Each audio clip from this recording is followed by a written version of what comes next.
Hey everyone, Todd here, internalarchitect.com.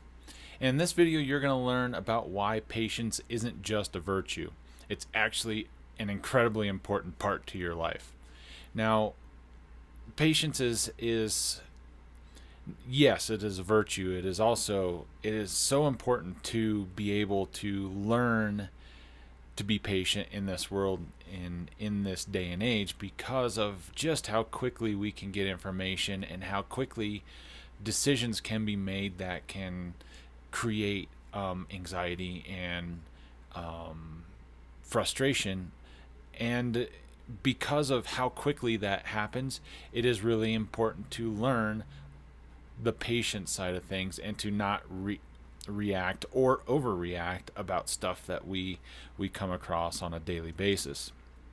Now, there are three parts to patience not being just a virtue that you kind of need to understand a little bit more so. And the first one is knowing that it's the results that you are looking for aren't going to happen overnight. This is something that takes time to work on. And as a new cancer survivor, you have a clean slate, and it's really easy to take all the information that you get bombarded with and get taken into different paths, and it can ultimately take you off of the direction that you foresee yourself trying to get to.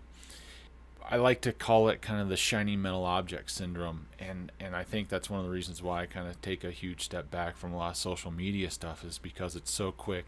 There's so many things happening, and it's really easy to get distracted and removed from your mindset gets removed from where you're headed. And that's why it's really important to know that it isn't going to happen overnight, and those decisions that can come in and happen instantly can change the course on the direction that you are trying to go to, right?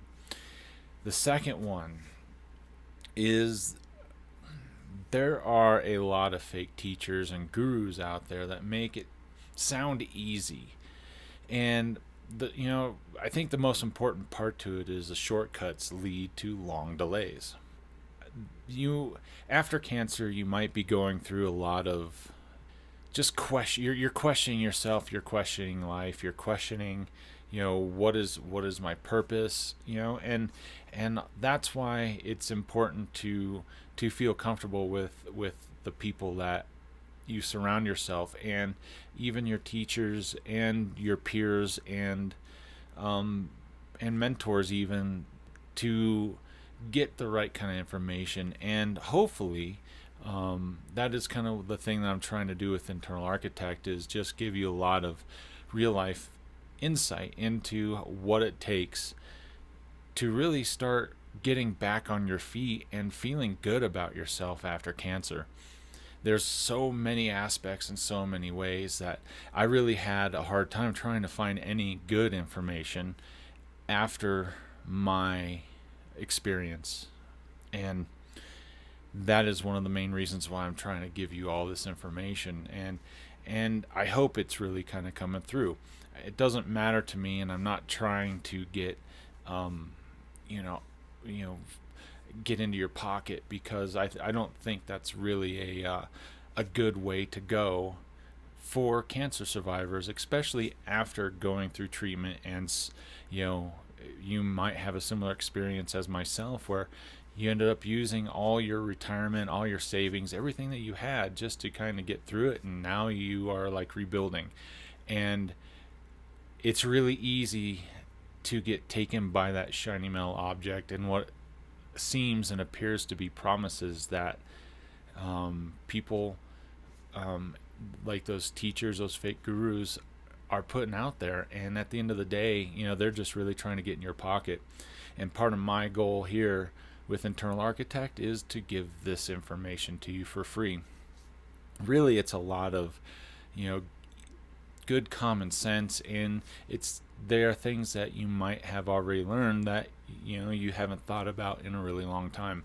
And by talking about them and discussing them with you is a great way to kind of revisit them, or even kind of relearn them, to help rebuild that foundation that you're doing. I don't claim to be a guru. I just know that my experiences are really important, and the people that I talk to really enjoy what I have to say. And all I'm doing is just sharing that with you here.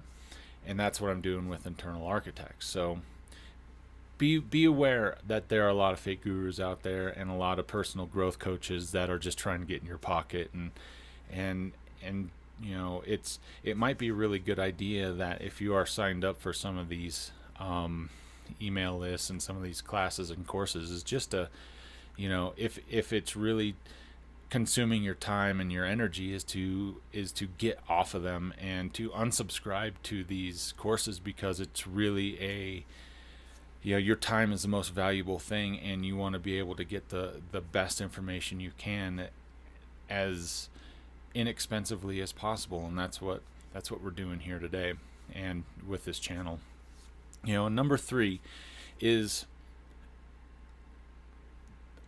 you need to understand that when you start down this process, this first year, even the first year after cancer, is one of the toughest years that you will go through as far as trying to rebuild yourself.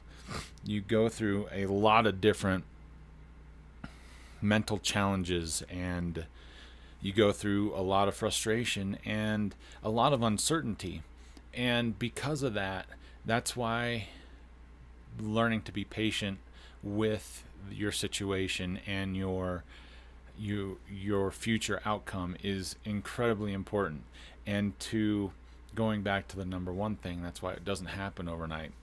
And so that first year really is important to just have the patience and to continue working on the fundamentals and continue building that foundation, because as you kind of do it and as you keep moving forward with it, it becomes easier. You start building new habits, you start breaking old ones, and you continue to just build this foundation, and then it kind of, it starts working your way up. It's like building a house. You start at the bottom and you work your way up. As you kind of work through the different stages of this, you start building more confidence, and you start working or realizing that you feel more confident in talking to other people, and maybe that is a passion that you need to kind of continue with, and that will help kind of dictate another part of your life and what you can do with it after cancer. This is how you build integrity. This is how you really create the positive connection with people and connection with yourself of doing a better thing, and that building of integrity really can transcend into so many different aspects of your life. And that's what I talk about in so many different parts with this channel. And that's why it's important to really take patience as a really important part into this whole side of things. I really have this conflict with getting so much information and being, having information so easily accessible, through our phones. And it's really easy to take these things and just get so consumed into them and have that onslaught of information. And now, don't get me wrong, it's not a bad thing either to have to have so much information so easily available to you, but you have to be aware that that device can easily be manipulating you into just doing, into making those quick decisions and to not taking the time to think things through. Being patient will ultimately lead to so many better things, and I cannot stress enough how important that is, and how important it is to to really rely on your gut instinct and to really take time to learn about certain things and to really take the patience in order of how it comes in, because you will, one, you will thank me, and two, you will realize that you will get there faster. There's a saying, and I'm probably going to fumble it a little bit, but slow is steady and steady is fast. And that is such a great way to look at the next part of being patient. So really just take the time and really put the effort into understanding that if you can be patient, and this is for the long term, and slowing your mentality down a little bit, you will see the results that you are really striving for in the long run. So I hope you like this video. Hit me in the comments section below, and I'll respond to them as soon as I can, or give me a thumbs up and a like also, and share if you don't mind. I really appreciate that. And just want to say thank you for your time and energy, and I really look forward to seeing you on the next video.